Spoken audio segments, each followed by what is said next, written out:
नमस्ते, हीअ आकाशवाणी आहे।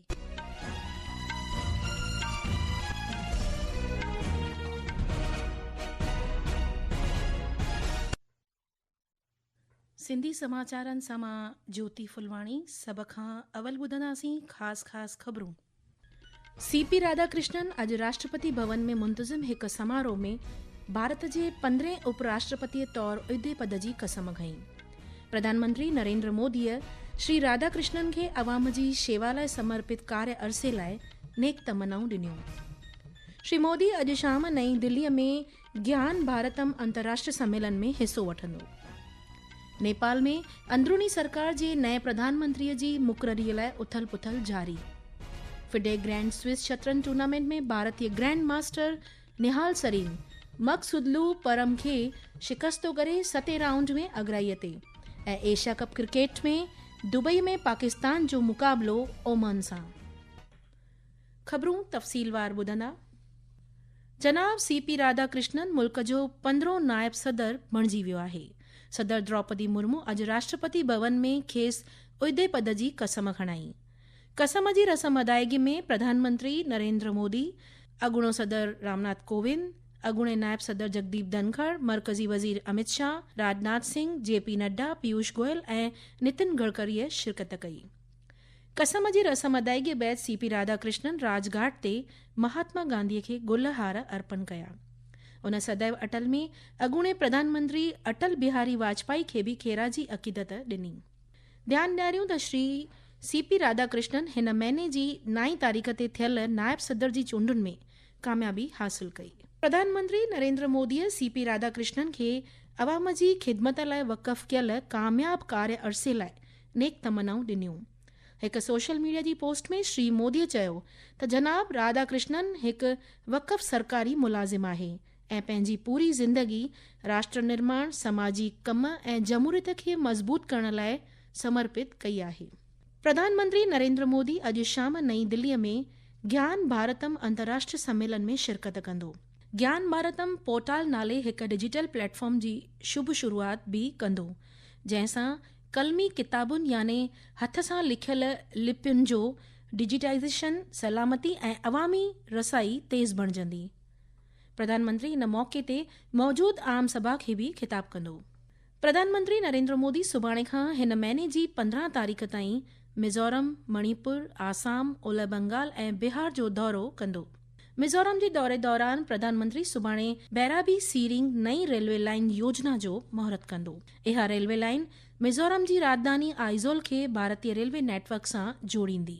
इहा हिकु तारीख़ी हासिलात आहे। 51 किलोमीटर डिघी इन रेलवे लाइन खे 8,000 करोड़ रुपयनि जी लागत सां तयारु कयो वियो आहे।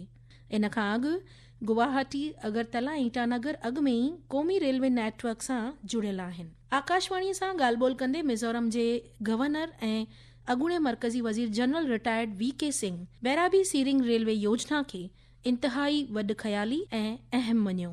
जनरल सिंह चयो त इहा योजना सफ़र ऐं किराए जी क़ीमत खे घटि कंदी ऐं वक़्तु बि बचाईंदी।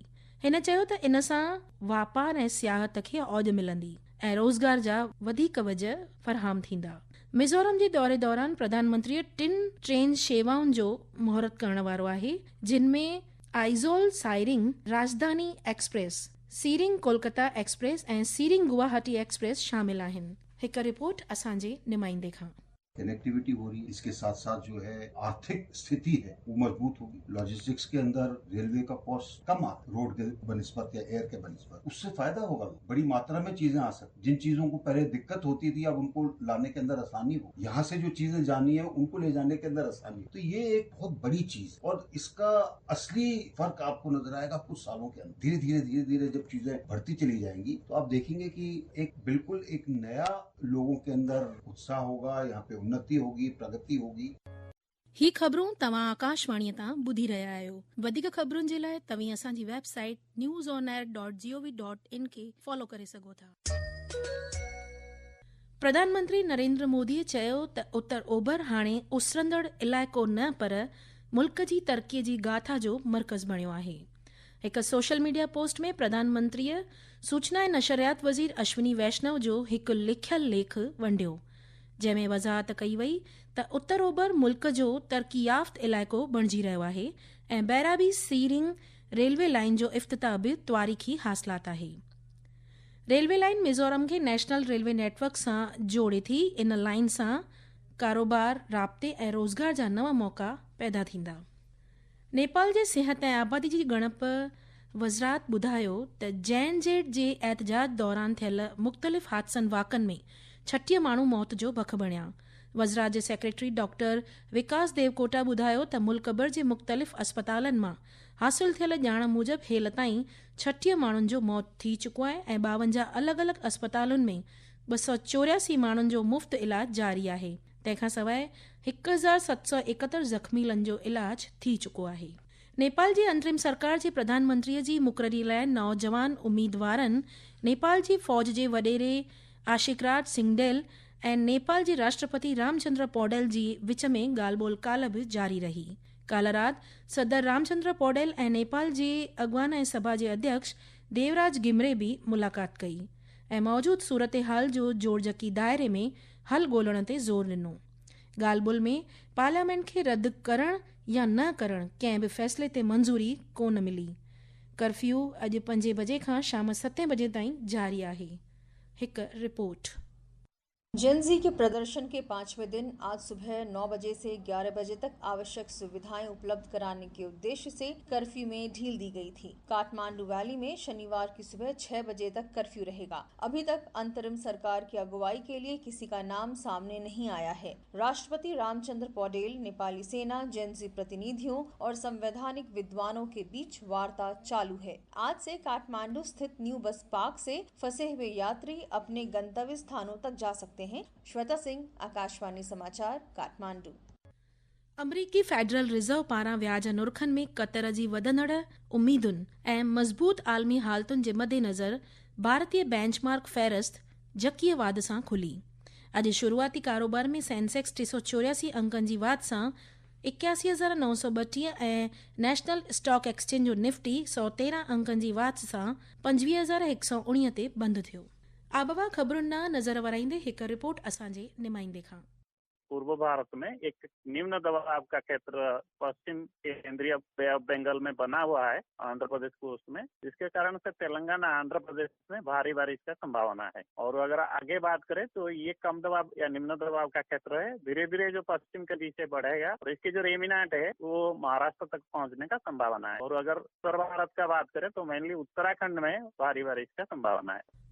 रांदि जगत ना रुख वराईंदे भारतीय grand master Nihal Sarin Uzbekistan जे समरकंद में फिडे ग्रैंड स्विस शतरंज जे 7 राउंड में ईरान जे परम मक़सूदलूअ खे शिकस्तो कयो। ऐं दुबई में एशिया कप क्रिकेट में पाकिस्तान जो मुक़ाबिलो ओमान सां थींदो। चटाभेटी में पाकिस्तान इन मैच में सोभ हासिल करे शानदार शुरूआत करणु चाहींदो, जॾहिं कि ओमान इन मैच खे खटे इन खे यादगार बणाइण जी उमेद रखे थो। इहा मैच भारतीय वक़्त मूजिबि शाम 8 बजे खेॾी वेंदी। श्रीलंका जी पार्लियामेंट 2026 जे बजट लाइ हिकु टाइम टेबल तयारु कयो आहे। एप्रोप्रिएशन बिल 26 सेप्टेम्बर ते पेश कयो वेंदो। राष्ट्रपति अनुराग कुमारा दिसानायके, जेके माली मंत्रीअ जो कमु संभाले रहिया आहिनि, 7 नवंबर ते बजट खे ख़िताब कंदा। एप्रोप्रिएशन बिल ते चर्चा 8 खां 14 नवंबर ताईं हलंदी ऐं वोटिंग 14 नवंबर ते थींदी। कमेटी सतह ते चर्चा 15 नवंबर खां 5 डिसंबर ताईं थींदी, जंहिंमें आख़िरी वोट 5 डिसंबर ते पवंदा। आख़िर में ख़ासि ख़बरूं हिकु बार ॿीहर ॿुधंदा। सीपी राधाकृष्णन अॼु राष्ट्रपति भवन में मुंतज़िम हिकु समारोह में भारत जे 15 उपराष्ट्रपतीअ तौरु उहिदे पद जी कसम खईं। प्रधानमंत्री नरेंद्र मोदीअ श्री राधाकृष्णन खे अवाम जी शेवा लाइ समर्पित कार्य अरसे लाइ नेक तमन्नाऊं ॾिनियूं। श्री मोदी अॼु शाम नई दिल्लीअ में ज्ञान भारतम अंतर्राष्ट्रीय सम्मेलन में हिस्सो वठंदो। नेपाल में अंदरूनी सरकार जे नए प्रधानमंत्रीअ जी मुक़ररीअ लाइ उथल पुथल जारी। फिडे ग्रैंड स्विस शतरंज टूर्नामेंट में भारतीय ग्रैंड मास्टर निहाल सरीन मक़सूदलू परम खे शिकस्तो करे 7 राउंड में अॻराईअ ते। ऐं एशिया कप क्रिकेट में दुबई में पाकिस्तान जो मुक़ाबिलो ओमान सां। ख़बरुनि जो इहो अंक ते पूरो थियो। हाणे तव्हीं सुभाणे सुबुह 8:40 ते सिंधी समाचार साॻियनि मीटरनि ते ॿुधी सघंदा। नमस्ते।